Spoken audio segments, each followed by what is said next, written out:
میرا 10 کروڑ روپے کا چیلنج ہے مرزے کو، میرا 10 کروڑ روپے کا چیلنج ہے مرزے کو. وہ کہتا ہے کہ یہ ان کا بنیادی عقیدہ ہے لا الہ الا اللہ چشتی رسول اللہ. میرا تمہیں چیلنج ہے اہل سنت و جماعت کے کسی ایک عالم کی کتاب میں دکھا دو کہ اس نے لکھا ہو کہ لا الہ الا اللہ چشتی رسول اللہ ہمارا کلمہ ہے اور چشتی رسول اللہ ہمارا عقیدہ ہے. 10 کروڑ بھی دوں گا، تمہارے ہاتھ پہ بیعت بھی کر دوں گا. ہمارا بنیادی کلمہ، آواز آئی، اونچی آواز آئی.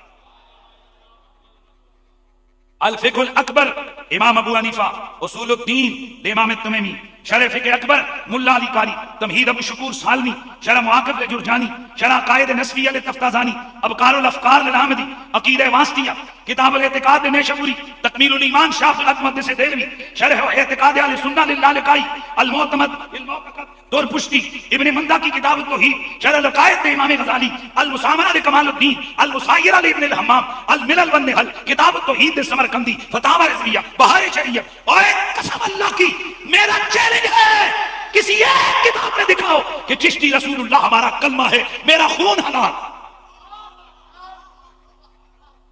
اس میں ٹاپ آف لسٹ اعلی حضرت امام احمد رضا بریلوی صاحب، ان کی جو فتاوی رضویہ چھپا ہوا ہے ان کا 30 جلدوں میں، اس میں انہوں نے ایک کتاب کی تعریف کی ہے 7 سنابل کی، اور کہا کہ یہ کتاب رسول اللہ کی بارگاہ میں مقبول ہے.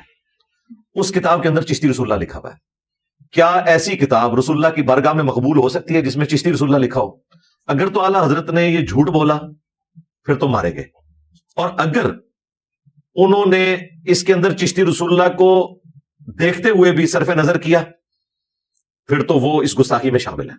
اور اگر ان کو پتہ ہی نہیں چلا تو اعلی حضرت کی بزرگی فارغ ہو گئی، کیونکہ یہ کہتے ہیں کہ بزرگ تو کائنات کو اس طرح دیکھ رہے ہیں جس طرح ہتھیلی پہ رائی کا دانہ، اور یہ اعلی حضرت بریلوی صاحب کو غوث وقت مانتے ہیں.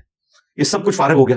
دوسرے اعلی حضرت ہیں ان کے گولڑوی پیر میر علی شاہ صاحب، انہوں نے تو باقاعدہ تحقیق الحق فی کلمت الحق کتاب کے اندر چشتی رسول اللہ کو ڈیفینڈ کیا ہوا ہے. لہٰذا جب تک جن بزرگوں نے اس کو ڈیفینڈ کیا یا ان کتابوں کی تعریف کی، ان بزرگوں سے یہ اعلان برات نہیں کرتے، ان کی جان نہیں چھوٹنی. سیدھی سی بات ہے. یہ کون سا کارنامہ ہے کہ جی ہم تو اسے بربلا کفر کہتے ہیں؟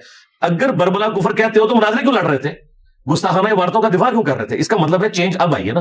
چینج آئی بھی میری وجہ سے، تو مجھ سے لڑتے کیوں ہو؟ مجھے تو کریڈٹ دو اس بات کا اور خوش ہو جاؤ. مجھے مرزا جونیئر کہنے کی بجائے اعلیٰ حضرت سینئر کہو، کہ اعلیٰ حضرت جونیئر نے تو صرف وہابیوں کی باتیں پکڑی تھیں، اور اعلیٰ حضرت سینئر انجینئر صاحب نے، جلم علی سرکار نے تو سارے بزرگوں کو ہاتھ ڈالا ہے.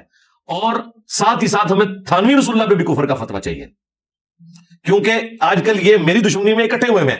چونکہ وہ اشلی تھانوی صاحب دیوبندیوں کے ہیں، انہیں خطرہ ہے ہم نے اس پہ فتویٰ دیا تو دیوبندی ہمارے پیچھے پھڑ دیں گے.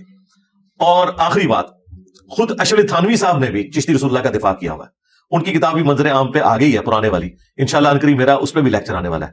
تیار ہو جاؤ دیوبندیوں، ہاں تھانوی رسول پارٹی اب آپ کی باری آنے والی ہے.